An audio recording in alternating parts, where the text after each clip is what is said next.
প্রিয় আলোর অন্বেষা চ্যানেলের দিনী ভাই ও বোনেরা, আসসালামু আলাইকুম। আশা করি মহান আল্লাহর অসীম রহমতে আপনারা সবাই ভালো আছেন। কুরবানি হলো আল্লাহর নৈকট্য লাভের একটি অন্যতম ইবাদত। ইসলামে কুরবানির অর্থ হলো আল্লাহ তাআলা সন্তুষ্টি ও নৈকট্য অর্জনের জন্য শরীয়ত নির্দেশিত উপায়ে কোনো প্রিয় বস্তু আল্লাহর দরবারে পেশ করা। কুরবানি মানে শুধু আত্মত্যাগী নয়, বরং আল্লাহর সঙ্গে বান্দার ভালোবাসার অনন্য এক নিদর্শন। তাই মুসলমানদের জন্য কোরবানি একটি গুরুত্বপূর্ণ ইবাদত। কোরবানি শুদ্ধ হওয়ার শর্তাবলী সমূহ। প্রিয় বন্ধুরা, কোরবানি শুদ্ধ হওয়ার জন্য কিছু শর্ত রয়েছে। আমরা এখন সেই শর্তসমূহ আলোচনা করছি। 1. কুরবানির পশু যেন সেই শ্রেণী বা বয়সের হয় যে শ্রেণী ও বয়স শরীয়ত নির্ধারণ করেছে। নির্ধারিত শ্রেণীর পশু 4টি, তথা উট, গরু, ভেড়া ও ছাগল। অধিকাংশ উলামাদের মতে সবচেয়ে উৎকৃষ্ট কুরবানি হলো উট, অতঃপর গরু, তারপর মেষ, তারপর ছাগল। আবার নর মেষ মাদা মেষ অপেক্ষা উত্তম। বয়সের দিক দিয়ে উটের 5 বছর, গরুর 2 বছর এবং মেষ ও ছাগের 1 বছর হওয়া জরুরি। অবশ্য অসুবিধার ক্ষেত্রে 6 মাস বয়সী মেষ কোরবানি করা যায়। প্রিয় নবী সাল্লাল্লাহু আলাইহি ওয়াসাল্লাম বলেন, দাতালো ছাড়া জবাই করো না, তবে তার দুর্লভ হলে 6 মাসের মেষ জবাই করো। সহিহ মুসলিম। কিন্তু উলামাগণ এ বিষয়ে একমত যে 6 মাস বয়সী মেষের কোরবানি সিদ্ধ হবে, তাছাড়া অন্য পশু পাওয়া যাক অথবা না যাক। অধিকাংশ উলামাগণ ওই হাদিসের আদেশকে ইস্তিহবাব বা উত্তম বলে গ্রহণ করেছেন এবং বলেছেন যে ওই হাদিসের মর্মার্থ এ নয় যে অন্য কোরবানির পশু না পাওয়া গেলে তবেই 6 মাস বয়সের মেষ শাবকের কোরবানি বৈধ, যেহেতু এমন অন্যান্য দলিলও রয়েছে যার দ্বারা প্রমাণিত হয় যে ওই বয়সী মেষেরও কোরবানি বৈধ। যেমন রাসূল সাল্লাল্লাহু আলাইহি ওয়াসাল্লাম বলেন, 6 মাস বয়সী মেষ শাবক উত্তম কোরবানি। মুসনাদে আহমদ।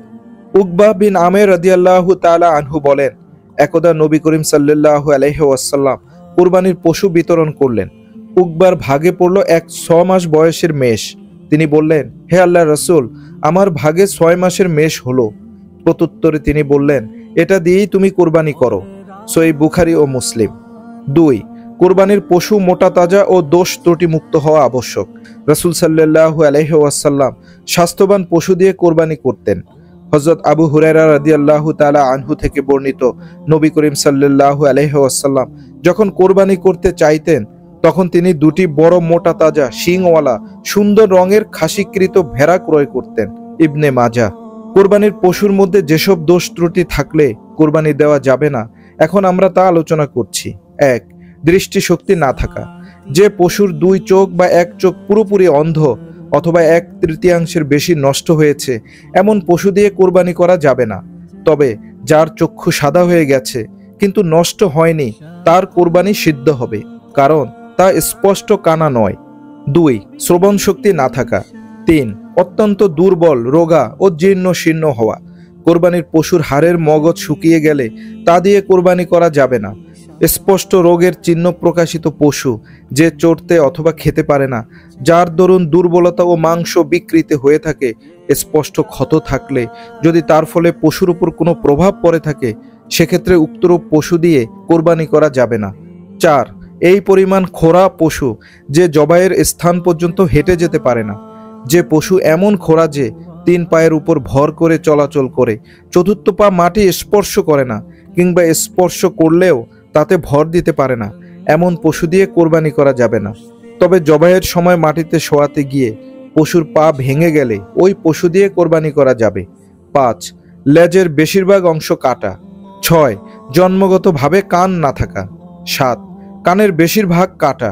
পশুর কানের 1/3 বেশি কাটা থাকলে তা দিয়ে কোরবানি করা যাবে না। 8. গোড়া সহ শিং উপড়ে যাওয়া। 9. পাগল হওয়ার কারণে ঘাস পানি ঠিকমতো না খাওয়া। 10. বেশিরভাগ দাঁত না থাকা। 11. রোগের কারণে স্তনের দুধ শুকিয়ে যাওয়া। 12. ছাগলের 2টি দুধের যে কোনো 1টি কাটা। 13. গরু বা মহিষের 4টি দুধের যে কোনো 2টি কাটা। 3. কোরবানি সিদ্ধ হওয়ার তৃতীয় শর্ত হলো মালিকানা। কুরবানি দাতা যেন বৈধভাবে ওই পশুর মালিক হয়। চুরিকৃত, আত্মসাৎকৃত অথবা অবৈধ ক্রয় বিক্রয়কৃত পশুর কোরবানি সিদ্ধ নয়। তদনুরূপ অবৈধ মূল্য, যেমন সুদ, ঘুষ, প্রবঞ্চনা প্রভৃতির অর্থ দ্বারা কৃত পশুর কোরবানিও জায়েজ নয়। রাসূল সাল্লাল্লাহু আলাইহি ওয়াসাল্লাম বলেন, আল্লাহ পবিত্র, তিনি পবিত্র ব্যতীত কিছু গ্রহণ করেন না। সহিহ মুসলিম। বন্ধুরা, এখন আমরা আলোচনা করব পশুর মধ্যে যে ত্রুটি থাকলেও কোরবানি দেওয়া যাবে। সেগুলো হচ্ছে: 1. পাগল পশু কিন্তু ঘাস পানি ঠিকমতো খায়। 2. লেজ বা কানের কিছু অংশ কাটা, তবে বেশিরভাগ অংশ আছে। 3. জন্মগতভাবে শিং নেই। 4. শিং আছে তবে ভাঙা। 5. কান আছে তবে ছোট। 6. পশুর একটি পা ভাঙা, তবে 3 পা দিয়ে সে চলতে পারে। 7. পশুর গায়ে চর্মরোগ। 8. কিছু দাঁত নেই তবে বেশিরভাগ আছে। 9. স্বভাবগত এক অন্ডকোষ বিশিষ্ট পশু। 10. পশু বয়োবৃদ্ধ হওয়ার কারণে বাচ্চার জন্মদানে অক্ষম। 11. পুরুষাঙ্গ কেটে যাওয়ার কারণে সঙ্গমে অক্ষম। তবে বন্ধুরা, উত্তম হচ্ছে ত্রুটিমুক্ত পশু দিয়ে কোরবানি দেওয়া। ত্রুটিযুক্ত পশু দ্বারা কোরবানি দেওয়া অনুচিত।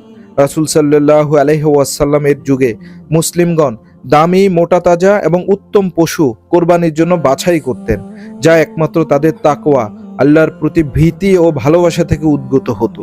তাই কোরবানির পশু নির্ধারণে আমাদেরকে বিশেষ যত্নবান হওয়া উচিত, যাতে কোরবানির পশু সর্বগুণে সম্পূর্ণ সুস্থ হয়। মহান আল্লাহ তাআলা আমাদের সবাইকে দ্বীনের সহি বুঝ দান করুন এবং আমাদের কোরবানি কবুল করুন। আমিন। ও আখিরি দাওয়ানা আনিল হামদুলিল্লাহি রাব্বিল আলামিন। প্রিয় দর্শক, আপনিও হন ইসলামের প্রচারক। ভিডিওটি ভালো লাগলে লাইক, কমেন্ট ও শেয়ার করুন এবং চ্যানেলটি সাবস্ক্রাইব করে আমাদের সাথেই থাকুন। ধন্যবাদ।